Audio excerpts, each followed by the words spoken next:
హర్యానాలో హ్యాట్రిక్ దిశగా బీజేపీ దూసుకెళ్తోంది. అందరి అంచనాలు తలకిందులు చేస్తూ బీజేపీ మెజారిటీ మార్క్ దాటేసింది. మొత్తం 90 అసెంబ్లీ స్థానాల్లో 49 చోట్ల ఆధిక్యంలో బీజేపీ ఉంది. 35 స్థానాల్లో కాంగ్రెస్ లీడ్లో ఉంది. ఫస్ట్ ట్రెండ్స్ లో వెనుకంజలో ఉన్న ఆ తర్వాత బీజేపీ పుంజుకుంది. ఆరంభ ఫలితాలతో సంబరాలు చేసుకున్న కాంగ్రెస్ నేతలు ఇప్పుడు సైలెంట్ అయిపోయారు. మరోవైపు ఐఎన్ఎల్డీ, జేజేపీ, ఆప్ సత్తా చూపలేకపోయాయి.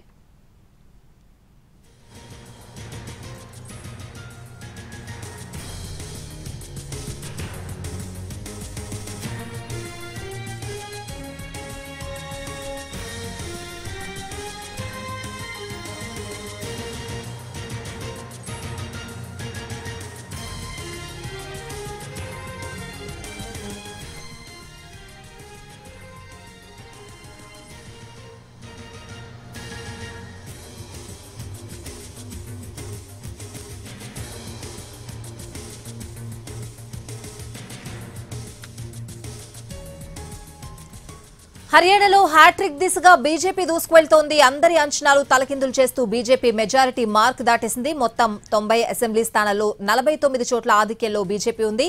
35 స్థానాల్లో కాంగ్రెస్ లీడ్లో ఉంది. ఫస్ట్ ట్రెండ్స్ లో వెనుకంజలో ఉన్న ఆ తర్వాత బీజేపీ పుంజుకుంది.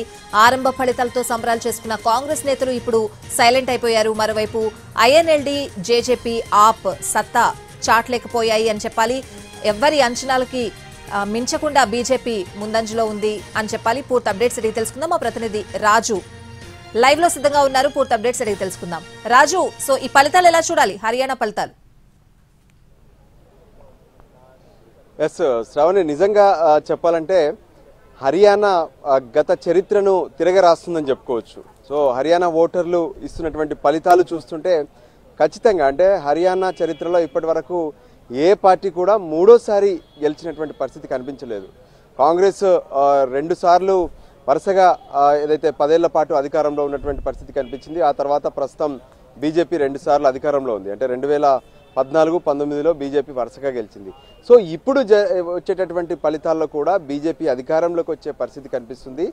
అంటే 50 స్థానాల వరకు ఇప్పటికే లీడ్లో కనిపిస్తుంది. అంటే మొత్తం 90 స్థానాల్లో ఎన్నికలు జరిగితే 45 స్థానాలు ఆఫ్ మార్క్, ఒక సీట్ ఎక్కువగా అంటే 46 స్థానాలు అనేటువంటిది మ్యాజిక్ ఫిగర్గా చెప్తారు. సో మ్యాజిక్ ఫిగర్ దాటేసింది బీజేపీ. సో ఇదే ఫలితాలు మరో 2 గంటల పాటు గనక స్టేబుల్గా కొనసాగితే బీజేపీ అధికారం ఏర్పాటు చేయడం అనేది, ప్రభుత్వాన్ని ఏర్పాటు చేయడం అనేది ఖచ్చితం అనేది స్పష్టంగా కనిపిస్తుంది. సో ప్రధానంగా చూస్తే ఎగ్జిట్ ఫలితాలను చూసాం. నిజంగా ఎగ్జిట్ ఫలితాలు అయితే ఏ ఒక్కరు కూడా అసలు ఏదైతే హర్యానాలో బీజేపీ గెలుస్తుందనే విషయం చెప్పలేదు. పైగా కాంగ్రెసే గెలుస్తుంది అనే విషయాన్ని స్పష్టం చేసినటువంటి పరిస్థితి ఉంది.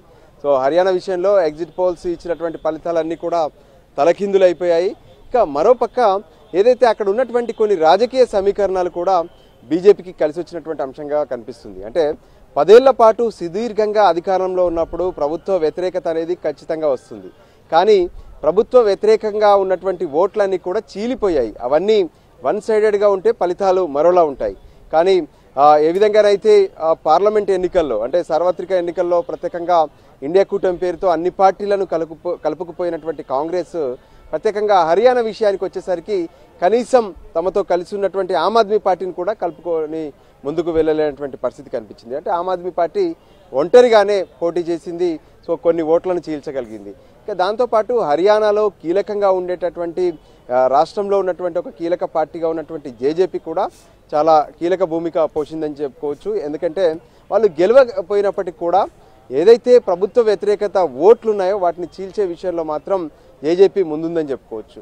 సో కాంగ్రెస్ విషయానికి వస్తే గత ఎన్నికల్లో ఏ విధంగానైతే 31 స్థానాలకు వద్ద ఆగిపోయినటువంటి కాంగ్రెస్ ఈసారి 35 స్థానాల వరకు ప్రస్తుతం అయితే లీడ్లో కనిపిస్తుంది. వాస్తవానికి అక్కడ ఉన్నటువంటి ఏదైతే అగ్నివీర్కి సంబంధించినటువంటి ఇష్యూస్ కావచ్చు, తర్వాత అటు జాట్లు చేసినటువంటి పోరాటాలు కావచ్చు, మరోపక్క రైతులు చేసినటువంటి ఆందోళనలు, రెజ్యులర్లు చేసినటువంటి ఆందోళనలు ఇవన్నీ కూడా తమకు కలిసి వస్తాయని చెప్పి కాంగ్రెస్ భావించింది. కానీ తమ ఓట్ షేరింగ్ ఏదైతే ఉందో బీజేపీకి సంబంధించి అది స్టేబుల్గా పెట్టుకుంటూ వాళ్ళు చేసినటువంటి కొన్ని ప్రయోగాలు కూడా కనిపించాయి. అంటే ప్రత్యేకంగా చివరి నిమిషంలో సార్వత్రిక ఎన్నికల సమయంలో మనోహర్ లాల్ ఖట్టర్ అప్పటి వరకు హర్యానా ముఖ్యమంత్రిగా ఉన్నటువంటి సీనియర్ నేతను జాతీయ రాజకీయాల్లోకి తీసుకురావడం, తనను ఏదైతే ఎంపీగా పోటీ చేయించడం, ప్రస్తుతం అతను కేంద్ర మంత్రిగా కూడా ఉన్నారు.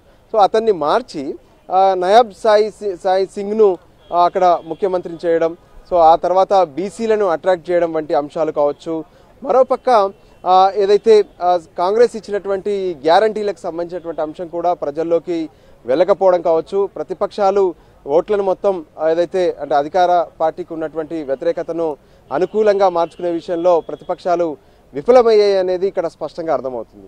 సో ఓవరాల్గా బీజేపీ అక్కడ ఉన్నటువంటి తమ ఓట్ బ్యాంకును కాపాడుకోగలిగింది. దానికి అనుగుణంగానే ప్రస్తుతం కనిపిస్తున్నటువంటి ఫలితాలు అనేటువంటివి స్పష్టంగా కనిపిస్తున్నాయి. సో ఆఫ్ మార్కును దాటి మరికొన్ని స్థానాల్లో బీజేపీ ముందంజలో ఉంది. బీజేపీ హ్యాట్రిక్ను సాధించే అవకాశాలు అయితే స్పష్టంగా కనిపిస్తున్నాయి.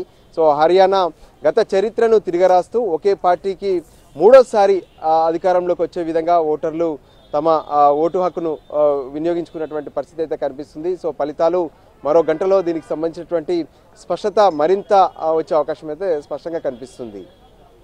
శ్రావణ్, రాజు, మిగిలిన ప్రధాన పార్టీల లెక్కలు ఎక్కడ తప్పాయని అనుకోవాలి హర్యానాలో?